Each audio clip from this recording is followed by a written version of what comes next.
हाय दोस्तों। आज मैं आपके लिए लेकर आया हूँ 2014 में रिलीज हुई एक ज़बरदस्त साइंस फिक्शन फिल्म इंटरस्टेलर। इस मास्टरपीस को डायरेक्ट किया था क्रिस्टोफर नोलन ने, जिनका नाम ही काफ़ी है सस्पेंस और स्काईफाई फिल्म्स की दुनिया में। ये फिल्म सिर्फ स्पेस के सफ़र की कहानी नहीं है, बल्कि एक ऐसे वक्त की कहानी है जब धरती पर जीना मुश्किल हो चुका है, हवा जहर बन गई है, और अब अगर इंसानियत को जिंदा रहना है तो उसे धरती से बाहर निकलकर किसी और ग्रह पर अपनी जगह बनानी होगी। तो चलिए, बिना किसी देरी के कहानी को शुरू करते हैं। फिल्म की कहानी शुरू होती है जोसेफ कूपर नाम के एक शख्स से, जो कि एक फॉर्मर नासा पायलट और इंजीनियर था, पर अब मजबूरी में एक किसान बन गया है, क्योंकि धरती पर हालात इतने बिगड़ चुके हैं कि अब लोगों को साइंस से ज़्यादा खेती की ज़रूरत है। इस टाइम पर पूरी दुनिया एक भयानक संकट से गुजर रही है। ज़मीनें बंजर होती जा रही हैं, फूल भरे तूफान आना आम हो गए हैं, और एक एक करके सारी फसलें खत्म होती जा रही हैं। गेहूं जैसा ज़रूरी अनाज 7 साल पहले ही उगना बंद हो चुका है, और अब इंसान सिर्फ मक्के के सहारे जी रहा है। और इसलिए कूपर भी मक्के की खेती करता है। वो अपने ससुर डोनाल्ड, बेटे टॉम और बेटी मर्फ के साथ एक सादा जीवन जी रहा है। मर्फ पढ़ाई में बहुत तेज़ है और हर चीज़ को कूपर की तरह गहराई से समझने की कोशिश करती है। कुछ दिनों से मर्फ के कमरे में किताबें बिना किसी वजह के खुद ब खुद गिरने लगती हैं। मर्फ को लगता है कि कमरे में शायद कोई भूत है, लेकिन कूपर उसे समझाता है कि दुनिया में भूत प्रेत जैसा कुछ नहीं होता है। तब मर्फ उससे एक अजीब बात कहती है कि मुझे लगता है कि वो भूत आप ही हो। कूपर उससे कहता है कि अगर तुम्हें इस मिस्ट्री का सच जानना है तो जो कुछ भी अजीब हो रहा है उसे ऑब्जर्व करो, रिकॉर्ड करो, और सोचने की कोशिश करो कि ऐसा क्यों हो रहा है। अब इसके बाद एक दिन धूल की काफ़ी बड़ी आंधी आती है।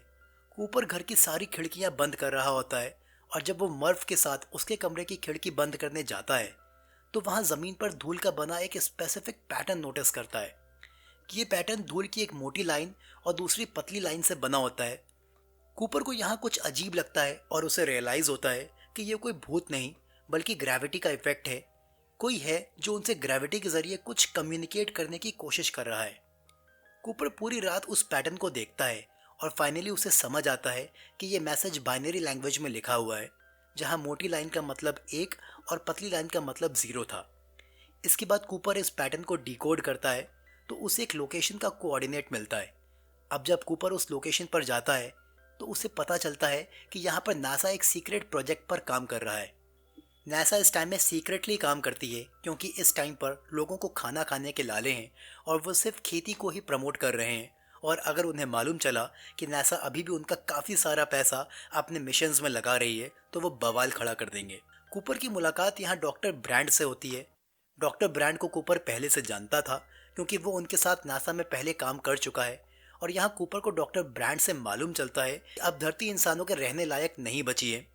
वो उसे बताते हैं कि अभी लोग मक्के की खेती करके बहुत खुश हैं, पर आने वाले टाइम में मक्के की भी फसल बर्बाद होने वाली है। एनवायरनमेंट काफ़ी ख़राब हो चुका है, और अगर ऐसा ही चलता रहा तो धरती एक दिन पूरी तरह बंजर हो जाएगी। ये सब सुनकर कूपर उनसे पूछता है, तो क्या नासा के पास धरती वासियों को बचाने के लिए कोई प्लान है? इस पर डॉक्टर ब्रांड कहते हैं कि अब धरती को ठीक करना पॉसिबल नहीं है। अगर इंसानियत को बचाना है तो हमें धरती छोड़कर किसी दूसरे ग्रह पर जाकर बसना होगा। कूपर हैरान होकर पूछता है, हम वहां तक जाएंगे कैसे? क्या कोई और ग्रह हैबिटेबल है, यानी धरती की तरह रहने के लायक है? तब डॉक्टर ब्रांड कूपर को एक राज की बात बताते हैं। कहते हैं कि कोई शक्ति है जो छुपकर हम इंसानों की मदद कर रही है। उन्होंने 48 साल पहले शनि ग्रह के पास एक वर्म होल क्रिएट किया था, जिसका यूज करके हम दूसरी गैलेक्सी में जाकर नए ग्रह ढूंढ सकते हैं। दोस्तों, हम एक मिल्की वे गैलेक्सी में रहते हैं, जिसमें अरबों खरबों तारे और ग्रह हैं, और ब्रह्मांड में ऐसी ना जाने कितनी गैलेक्सीज एग्जिस्ट करती हैं। लेकिन प्रॉब्लम यहाँ ये है कि गैलेक्सीज एक दूसरे से इतनी दूर होती हैं कि अगर हम किसी गैलेक्सी के अंदर जीवन ढूंढने जाएंगे तो वहाँ तक पहुँचने में करोड़ों साल लग जाएंगे, और तब तक इंसानी सभ्यता खत्म हो चुकी होगी। पर यहाँ पर आइंस्टीन का वर्म होल थ्योरी कॉन्सेप्ट आता है। वर्म होल एक ऐसा शॉर्टकट है जिसके ज़रिए हम यूनिवर्स में एक जगह से दूसरी जगह तक बहुत कम टाइम में जा सकते हैं। फॉर एन एग्जाम्पल, एक कागज़ का टुकड़ा है। अगर हम सीधी लाइन से होते हुए ए से बी तक जाएंगे तो हमें काफ़ी टाइम लगेगा, और वहीं अगर हम कागज़ को बीच से मोड़ देंगे तो ए और बी ऊपर नीचे आ जाते हैं, यानी कि अब ए से बी तक पहुंचने में बहुत ही कम टाइम लगेगा। डॉक्टर ब्रांड आगे बताते हैं कि नासा के पास एक स्पेसशिप है जिसका नाम एंड्योरेंस है, जिसमें इतना फ्यूल है कि वो वार्म होल के ज़रिए दूसरी गैलेक्सी तक जा सकती है। वो कहते हैं कि हम इस मिशन पर पहले से ही काम कर रहे हैं और अब तक हम 13 एस्ट्रोनॉट्स को ऑलरेडी वार्म होल के उस पार दूसरी गैलेक्सी में भेज चुके हैं, जिनमें से 3 एस्ट्रोनॉट्स ने वहाँ हैबिटेबल प्लैनेट होने के सिग्नल्स भी दिए हैं। हमने हर एस्ट्रोनॉट के साथ एक बीकन भेजा था, जिसे वो तब ऑन करेंगे जब उन्हें कोई रहने लायक प्लैनेट मिल जाएगा। डॉक्टर ब्रांड आगे बताते हैं कि अब हमें एस्ट्रोनॉट्स की एक टीम वार्म होल के उस पार उन तीनों ग्रहों पर भेजनी होगी, ताकि ये पता लगाया जा सके कि उनमें से कौन सा ग्रह इंसानों के रहने के लिए बेस्ट है। कहते हैं कि अब तक मिले 3 प्लैनेट्स मिलर, मैन और एडमंड का नाम हमारे भेजे गए इन 3 एस्ट्रोनॉट्स के नाम पर ही रखा गया है। वो कहते हैं कि उनके पास 2 प्लान हैं। प्लान ए ये है कि मैं पिछले काफ़ी सालों से एक एडवांस्ड ग्रेविटेशनल इक्वेशन पर काम कर रहा हूँ। अगर वो इक्वेशन सॉल्व हो गई तो नासा एक विशाल स्पेसक्राफ्ट को सक्सेसफुली लॉन्च कर पाएगा, जिसमें धरती के सारे लोगों को लेकर उन तीनों में से किसी एक प्लैनेट पर ले जाया जा सकेगा। और कूपर को ये जानकर हैरानी होती है कि वो अभी जिस जगह पर खड़ा होकर डॉक्टर ब्रांड से बात कर रहा है वो कोई लैब नहीं है, बल्कि वही स्पेसक्राफ्ट है जिसके जरिए डॉक्टर ब्रांड लोगों को दूसरे ग्रह तक ले जाने की बात कर रहे हैं। पर इसके लिए उन्हें इक्वेशन सॉल्व करनी होगी और उसके सॉल्व होने के बाद ही ये स्पेसक्राफ्ट ग्रेविटी के अगेंस्ट उड़ाया जा सकेगा। और अगर प्लान ए सफल नहीं हो पाता है तो बैकअप में प्लान बी ये है कि हैबिटेबल प्लैनेट मिलने पर वहाँ एस्ट्रोनॉट्स के साथ काफ़ी सारे फर्टिलाइज्ड ह्यूमन एम्ब्रायोज भेजे जाएंगे, जिनमें दुनिया भर के लोगों के डीएनए होंगे, जिससे वहाँ पर ये एम्ब्रायोज ग्रो करवा कर एक नई ह्यूमन कॉलोनी बसाई जा सकेगी। यानी कि इंसान वापस शुरू से उस नए ग्रह पर जीवन की शुरुआत करेंगे। डॉक्टर ब्रांड कूपर को मानव प्रजाति को बचाने के लिए इस मिशन में शामिल होने के लिए कहते हैं और कूपर खुशी खुशी इस ऑफर के लिए हाँ बोल देता है। लेकिन अब कूपर जब ये बात अपने बच्चों को बताता है, स्पेशली मर्फ को, तो वो कूपर से नाराज़ हो जाती है और इस मिशन में जाने से उसको मना कर देती है, क्योंकि उसे लगता है कि उसके डैड इस डेंजरस मिशन के बाद शायद कभी वापस नहीं लौट सकेंगे। कूपर मर्फ को काफ़ी समझाता है कि उसका इस मिशन पर जाना ज़रूरी है। ये मिशन उसका पर्सनल मिशन नहीं है, बल्कि पूरी दुनिया के लिए एक आखिरी होप है। पर मर्फ उसकी बात सुनने को तैयार नहीं होती है और इस बीच वो अपने रूम के बुक शेल्फ के पास बैठे बैठे वो मिस्टीरियस लाइंस देखती रहती है, जिसमें पहले भी कुछ कोड्स थे। तो मर्फ उससे कहती है कि उसने बुक शेल्फ का मैसेज डिकोड कर लिया है और मैसेज था स्टे, यानी मत जाओ, और ये कहकर वो कूपर को जाने से रोकती है।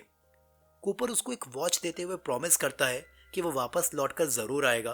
वो कहता है कि जब मैं वापस आऊँगा तो मैं और तुम अपनी घड़ियों में टाइम मिलाएंगे, क्योंकि स्पेस में मेरा टाइम तुम्हारे टाइम से काफ़ी अलग काम करेगा। और इसके बाद कूपर डोनाल्ड और टॉम को बाय बोलकर निकल जाता है। इसके अगले ही सीन में हम कूपर को स्पेस के लिए रवाना होते हुए देखते हैं। उसके साथ इस मिशन में डॉक्टर ब्रांड की बेटी एमिलिया भी होती है, जिसके साथ 2 और एस्ट्रोनॉट्स डॉयल और रोमिली, और साथ में 2 एडवांस रोबोट्स टार्स और केस होते हैं। कूपर और उसके साथी अंतरिक्ष में पहुंचकर अपने छोटे स्पेसक्राफ्ट को एंड्योरेंस से जोड़ देते हैं और वॉर्म होल की तरफ रवाना हो जाते हैं, जो कि शनि ग्रह के पास है। वॉर्म होल के जरिए ये टीम गागंटुआ नाम के एक विशाल ब्लैक होल के पास पहुंचती है।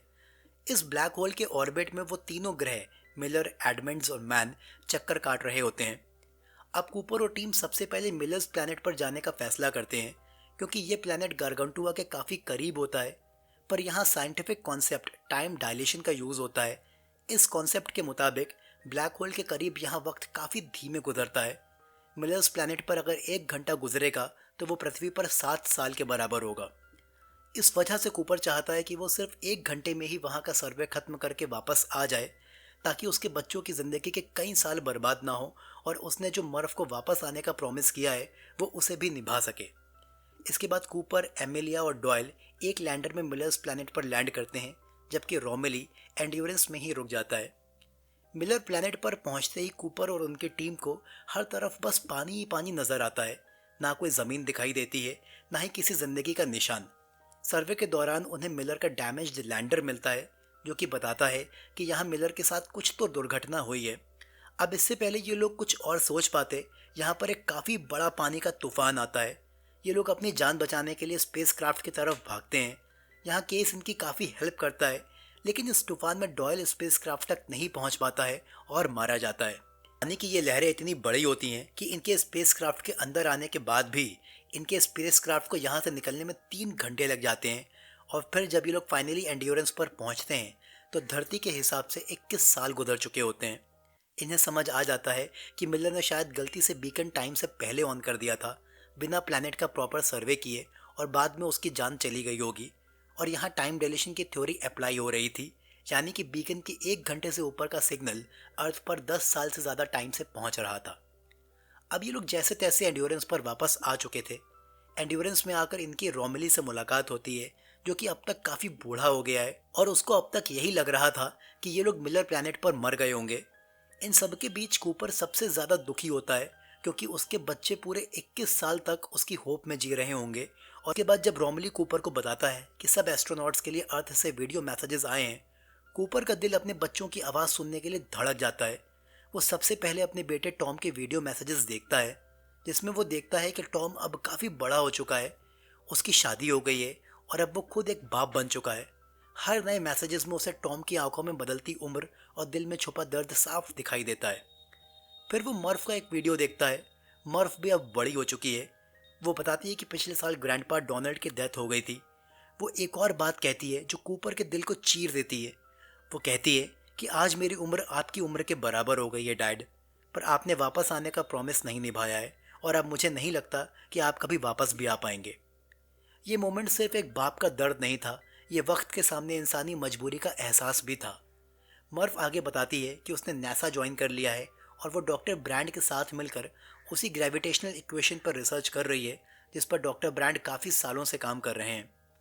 इस इमोशनल पीक के बाद कूपर और बाकी लोग मिशन के बारे में सोचते हैं, और उन्हें मालूम चलता है कि एंड्योरेंस में अब लिमिटेड फ्यूल बचा है, जिससे ये एडमेंट्स और मन में से किसी एक ही प्लैनेट पर जा सकते हैं।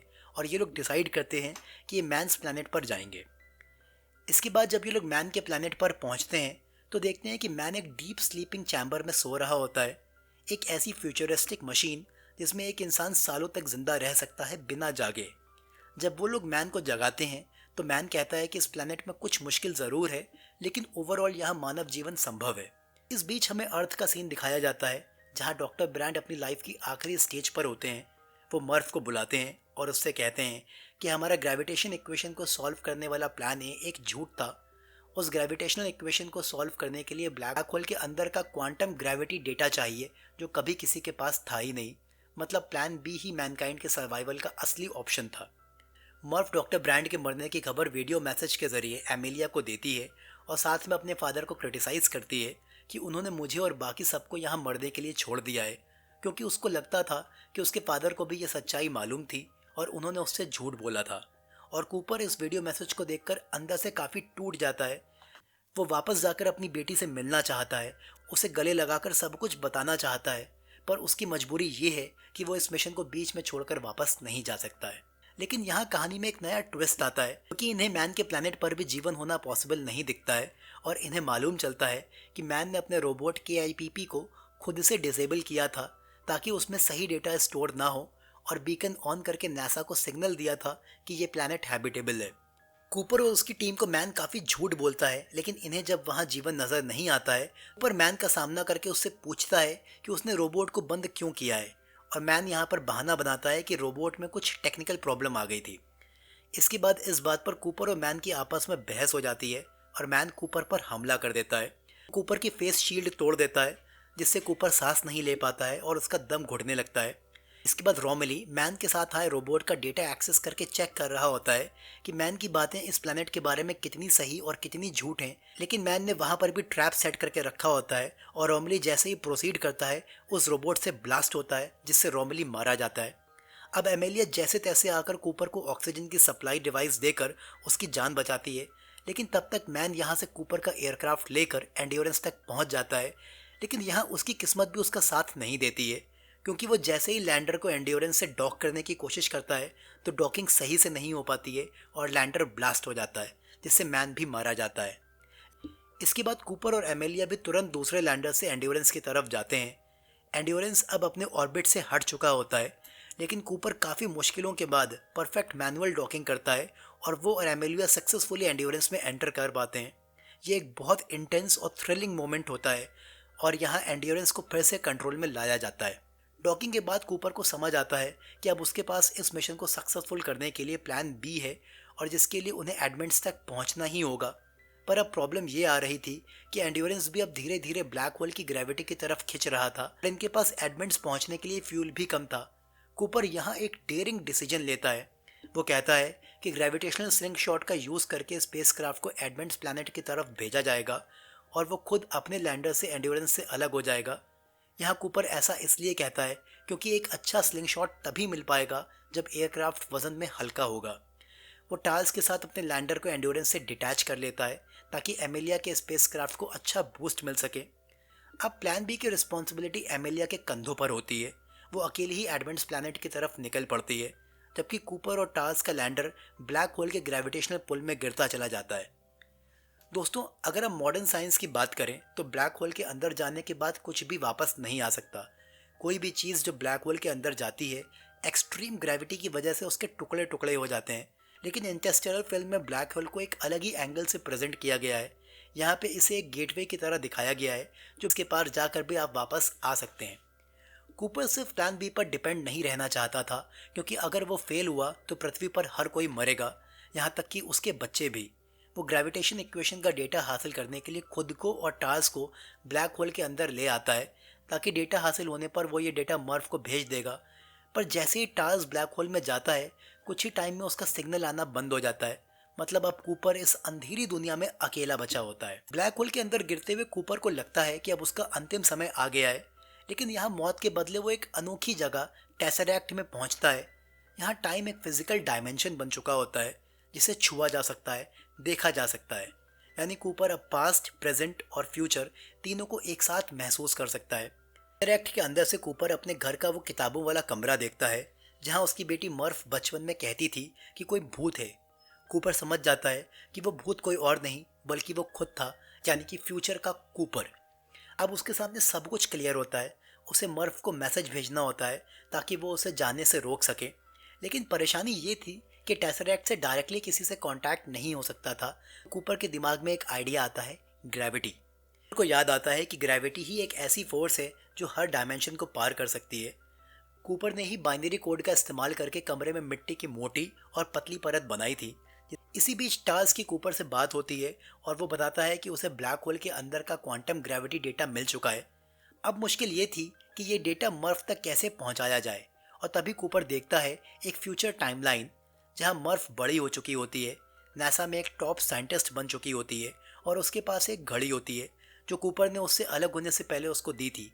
कूपर डिसाइड करता है कि वो उसी घड़ी की सेकंड हैंड के जरिए बाइनरी कोड में वो डेटा भेजेगा। टिक टिक करते हुए घड़ी की एक सुई एक लैंग्वेज बन जाती है, जिसके जरिए कूपर ग्रेविटेशनल इक्वेशंस को सॉल्व करने के मैसेजेस मर्फ तक पहुंचाता है। इसके बाद जब मर्फ अपनी घड़ी की तरफ देखती है तो उसे उसमें कुछ अजीब नज़र आता है। घड़ी की सेकंड हैंड एक पैटर्न में मूव कर रही होती है, जैसे कोई कुछ कहने की कोशिश कर रहा हो। मर्फ तुरंत समझ जाती है कि ये मैसेज उसके पिता कूपर ही भेज रहे हैं, जो कहीं से ग्रेविटी का यूज़ कर रहे हैं कम्युनिकेट करने के लिए। मर्फ बिना देर किए डॉक्टर ब्रांड की इक्वेशंस को सॉल्व कर देती है, जो इन इक्वेशंस की मदद से ग्रेविटी को कंट्रोल करने का तरीका समझ आ जाता है, जिसके जरिए साइंटिस्ट पृथ्वी के लोगों को एक विशाल स्पेस स्टेशन पर शिफ्ट कर देते हैं। यानी प्लान ए सक्सेसफुल हो जाता है और संपूर्ण मानव जाति एक नए युग में कदम रखती है। दूसरी तरफ जैसे ही कूपर क्वांटम डेटा मर्फ को भेज देता है, टेसरैक्ट अपने आप बंद हो जाता है। वहाँ समय बहुत धीरे गुजर रहा था। जहाँ कूपर के लिए केवल कुछ मिनट गुजरे, वहाँ पृथ्वी पर 50 से ज़्यादा साल बीत चुके थे। कुछ समय बाद कुछ एस्ट्रोनॉट्स कूपर को ब्लैक होल के बाहर बेहोशी की हालत में निकालते हैं। जब कूपर की आंख खुलती है तो वो खुद को एक विकसित स्पेस स्टेशन में देखता है जिसका नाम होता है कूपर स्टेशन। शुरुआत में कूपर सोचता है कि इस स्टेशन का नाम उसके नाम पर रखा गया है, लेकिन बाद में उसे मालूम चलता है कि ये स्टेशन उसकी बेटी मर्फ के नाम पर रखा गया है, क्योंकि उसने ग्रेविटी इक्वेशन सॉल्व करके इंसानियत को बचा लिया होता है। अब इंसान स्पेस में ही कई ऐसे स्टेशंस बनाकर रह रहे हैं जहां उन्होंने आर्टिफिशियल ग्रेविटी तक का आविष्कार कर लिया है। इसके बाद कूपर मर्फ से मिलने जाता है, जो कि फिलहाल हॉस्पिटल में अपनी आखिरी सांसें ले रही होती है। कूपर देखता है कि मर्फ अब काफ़ी बूढ़ी हो चुकी है। पृथ्वी के समय के हिसाब से कूपर की भी उम्र अब 125 साल से ज़्यादा हो गई थी, पर वो आज भी अपनी उम्र से बस कुछ साल ही बड़ा लग रहा था। मर्फ अपने पिता से कहती है, आपको यहाँ नहीं रुकना चाहिए। मैं अपना जीवन जी चुकी हूँ। मेरे पास मेरी देखभाल करने के लिए मेरा पूरा परिवार है, लेकिन एमिलिया एडमंड्स पर अकेले संघर्ष कर रही है। आपको वहाँ उसके पास जाना चाहिए। कूपर मर्फ की बात मानकर एमिलिया के पास जाने का फैसला करता है। फिल्म के अंत में ये दिखाया जाता है कि एमेलिया ने उस प्लैनेट पर सेफली लैंड कर लिया था और वो वहाँ प्लान बी के अकॉर्डिंग एक नई दुनिया बसाने की तैयारी भी कर रही होती है। पर आपके दिमाग में एक सवाल ज़रूर आ रहा होगा कि ये लोग कौन थे जो सब कुछ कंट्रोल कर रहे थे, और ये सब किसने प्लान किया था? शनि ग्रह के पास वॉर्म होल के थ्रू दूसरी गैलेक्सी में जाने का रास्ता किसने बनाया था? टेसरैक्ट किसने तैयार किया था? इंसानों को बचाने की कोशिश कौन कर रहा था? और इसका जवाब है फ्यूचर के एडवांस्ड ह्यूमंस। वही ह्यूमंस जो इतने विकसित हो चुके हैं कि उन्होंने ग्रेविटी, टाइम और स्पेस पर पूरा कंट्रोल पा लिया है। वो ना सिर्फ भविष्य देख सकते हैं बल्कि पास्ट और प्रेजेंट को भी मैनिपुलेट कर सकते हैं। दोस्तों, यहाँ एक बहुत ही इंपॉर्टेंट क्वेश्चन पैदा होता है। अगर पास्ट में ह्यूमैनिटी बचती ही नहीं तो फ्यूचर के एडवांस्ड ह्यूमंस एग्जिस्ट कैसे करते? और इस पैराडॉक्स का जवाब फिल्म नहीं देती है। शायद इसका जवाब सिर्फ टाइम ही दे सकता है, और इसी के साथ इस मूवी की कहानी भी यहीं पर खत्म हो जाती है। दोस्तों, अब बात करते हैं इस फिल्म के कंक्लूजन की। इंटरस्टेलर सिर्फ स्पेस की मिस्ट्रीज नहीं, इंसानी जज्बात की गहराइयों को भी दिखाता है। ये कहानी है एक बाप के वादे की जो वक्त, फासले और ब्लैक होल तक पार कर जाता है सिर्फ अपनी बेटी से किए एक वादे को निभाने के लिए। ये सफ़र था वक्त के पार, इमोशंस के पार और इंसानी हदों के पार। और ये बताता है कि साइंस हमें डायरेक्शन दे सकता है, लेकिन इंसान को जिंदा रखता है उसका प्यार, उसकी उम्मीद। वीडियो पसंद आया हो तो वीडियो को लाइक करिए, चैनल को सब्सक्राइब करिए। फिर मिलता हूँ आपसे एक ज़बरदस्त कहानी के साथ। तब तक आप लोग अपना ख्याल रखिए। Good bye, take care.